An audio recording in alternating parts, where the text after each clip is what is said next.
You ever hear a phrase in English and just think, wait, what does that even mean? Well, you are definitely not alone, and today we're going to fix that. We are going to learn 10 super common idioms, but not from some boring list. Nope, we're going to follow a real person through one pretty eventful day. So let's jump right in.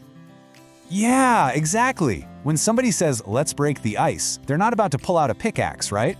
This is the perfect example of an idiom. It's a phrase where the words themselves don't really give you the meaning. It can be super confusing, but by the end of this, you'll see how context makes everything perfectly clear.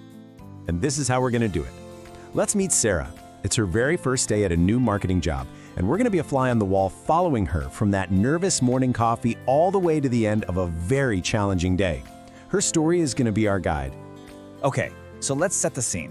It's 8:45 in the morning. Sarah just walked into the new office, and she's feeling that classic first day vibe. You know, a little excited, a little terrified, just kind of standing there awkwardly while everyone else seems to know what they're doing. So her manager, this guy Tom, he spots her looking a bit lost, and he does something really smart. Instead of just throwing a bunch of paperwork at her, he suggests a casual team breakfast. You know, just to ease everybody into the day. It's a simple move, but it's super effective.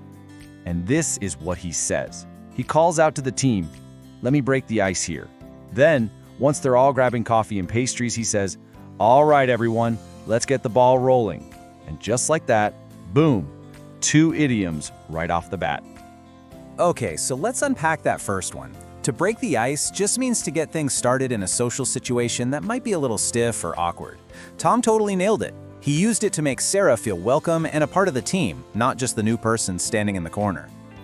And what about get the ball rolling? Well, that one's simple. It just means to start something. By saying this, Tom was officially kicking off the introductions and really the whole workday. It's a fantastic phrase for starting a meeting or getting a new project underway. All right, let's fast forward a little bit. It's now 1 o'clock, right after lunch. Sarah is finally at her desk, and a friendly colleague, Maya, is starting to show her how everything works. So Maya's walking Sarah through the whole shebang. The software they use, the daily workflow, and this huge new project that's coming up. It's that critical moment on your first day where you're getting so much new information, and it all feels just a little bit overwhelming. Maya can see Sarah's trying to absorb everything, so she says something really reassuring. It takes time to learn the ropes. Then, as she's talking about the project, she adds, "Let's make sure we're on the same page about the timeline." You know, learn the ropes has such a cool origin. It actually comes from the age of sailing, when new sailors had to physically learn what every single rope on these massive ships did. It was a huge job. Today, we just use it to mean learning the basics of any new skill or job. You might also hear people say, get the hang of it. And being on the same page, this one is absolutely crucial for teamwork. It's like you're all reading from the same script. Maya just wanted to make sure that she and Sarah both had the exact same understanding of the project deadlines. No confusion, no mistakes. Okay, the day is starting to wind down, but Sarah's biggest test is actually just getting started. It's a little after 6 o'clock, and this is where she really gets a chance to make her mark. So, for her very first assignment, Sarah was asked to do something pretty simple. Just create some basic social media posts. But did she just do the basics? No way. She whipped up these amazing custom graphics to go with them, really putting in that extra effort to make a good first impression. And what she did is a perfect illustration of our next idiom, to go the extra mile. It means doing more than what's just expected of you. Sarah's awesome graphics, that's going the extra mile. Tom notices her working so hard, but he also sees what time it is, as pretty much everyone else is packing up to leave. He walks over and gives her some friendly advice. You don't need to burn the midnight oil on your first day. This is another phrase with a really cool history. I mean, think about it. Before we had electricity, people used oil lamps to see at night.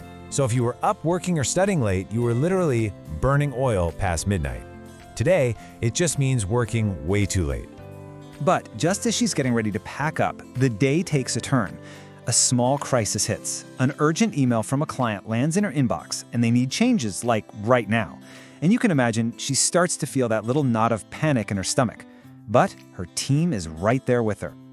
Maya calmly tells her, "Hey, pull yourself together." And Tom immediately jumps in and gives her a clear task, asking, "Sarah, can you keep an eye on client feedback?" He's giving her a way to contribute without feeling overwhelmed. So let's look at those. Pull yourself together is just a way of telling someone, hey, take a breath, calm down, let's focus. And to keep an eye on something, that just means to watch it carefully. You can see how they divided the work. Maya and Tom tackled the big updates, while Sarah's job was to monitor for any more messages. It was a perfect team effort. So they get it done. Crisis averted, Tom praises everyone, saying, "Great teamwork, so far so good." And then, seeing that the job is truly finished, he says the magic words. "All right, team, let's call it a day." And those are our final two. So far so good is like a quick progress report. It means everything's been going well up to this exact moment. And call it a day? Well, that's the one we all love to hear. It simply means work is done, it's time to go home. So let's just run through Sarah's day one more time. Tom had to break the ice to get the ball rolling. Then Sarah started to learn the ropes to get on the same page with Maya. She decided to go the extra mile, but Tom told her not to burn the midnight oil. During the crisis, she had to pull herself together and keep an eye on things. In the end, it was so far so good, and they could all finally call it a day. See? It all fits. And now, it's your turn. After seeing how all these phrases just naturally fit into a real day, they probably don't seem so strange anymore. So, I've just got one question for you. Which one of these powerful idioms are you going to use first?